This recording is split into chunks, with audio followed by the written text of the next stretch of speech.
నీ చెయ్యి నిన్ను అభ్యంతరపరచిన యెడల దాన్ని నరికివేయుము. నీవు 2 చేతులు కలిగి నరకములో ఆరని అగ్నిలో పోవుట కంటే అంగహీనుడవై జీవములో ప్రవేశించుట మేలు. నీ పాదములు నిన్ను అభ్యంతరపరచిన యెడల దాన్ని నరికివేయుము.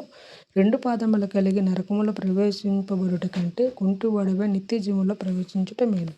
నీ కన్ను నిన్ను అభ్యంతరపరచిన యెడల దాన్ని తీసి పారవేయుము. 2 కన్నులు కలిగి నరకములో పడవేయబడుట కంటే ఒంటి కన్ను గలవాడవై దేవుని రాజ్యములో ప్రవేశించుట మేలు. నరకమున వారి పురుగు చావదు, అగ్ని ఆరదు. ఇలా ప్రతి ఒక్కరు కూడా తెలుసుకోవాల్సిన విషయం ఏంటంటే నరకమున అసలు పురుగు సావదు, అగ్ని ఆరదు. అటువంటి పరిస్థితుల్లో మనం ఎప్పుడూ ఉండకూడదు. దేవుని రాజ్యంలో ప్రతి ఒక్కరు ప్రవేశించాలి. లేకపోతే నరకములో పడే యాతన అంతా కాదు. కాబట్టి ప్రతి ఒక్కరు దీనికోసం తెలుసుకోవాలి.